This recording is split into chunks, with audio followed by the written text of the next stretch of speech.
shosho mfethu iholo sesibaranelo shazi manje masikhuluma about Jacinta sikhuluma ngomuntu osaziyo istory sakhe ezinanza kwethu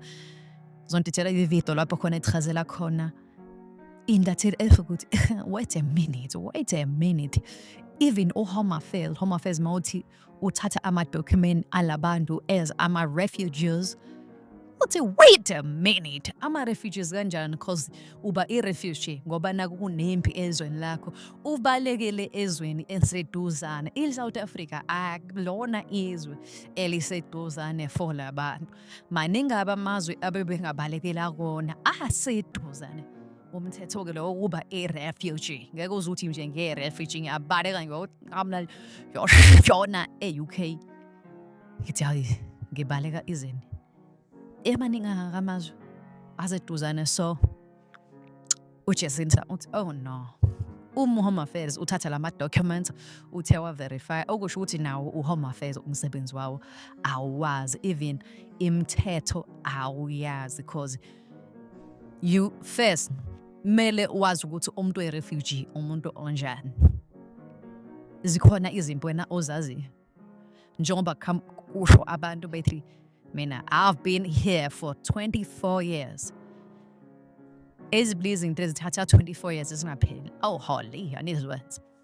Home Affairs awungadingi ukuverify ama-documents abo Home Affairs usize ubathathe ubagodukise baye emakubo ngoba yonke lento abekubesichazela yona ukuthi ba ama-refugees ayiyenzi sense kwasho ngisho uminister lo sisoku minister and the president uthi kulamazwe lala akhona yede ne-war njengamanje angithi nokuba i-refugee kuyahamba kuphela lesikhathi so njengamanje Home Affairs uyoverifya ini ngoba thina ama-South Africans nathi silindele impendulo ku-Home Affairs ukuthi lama-refugees abalokhu besilethela wona la ezweni umayelana nani if ayikho impi ekhona e-Africa njengamanje lokho akuchaza ukuthi kwa-Home Affairs nawo uwazi umsebenzi wawo because umuntu awukuvele nje athi ngine-war ezweni lami khona bebemezela ukuthi yena usehlalela u-20 years uney'ngane athathe iy'ngane zakhe ayospenda omunye u-20 years ezweni lakhe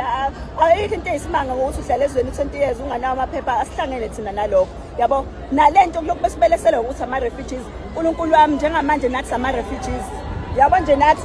asikwazi thina ukuwokha la ngoba sama-refugees sababona so abahambe nkosi yami bayolungisa inkinga zasemazweni abo nathi sesi-right ngoba kuzothiwa silwa nabantu abanamaphepha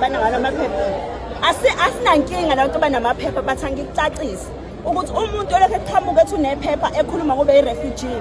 lokho akuyenzi sense kuthina sisaquestiona khona lokho angithi ngakho khona ne-white paper njengamanje ngoba thina uma sikhuluma umuntu onephepha sikhuluma umuntu o-professional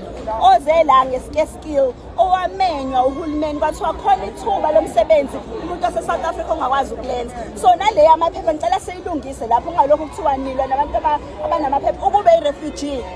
i-favor yayizwa into engishoyo usuwenzela umusa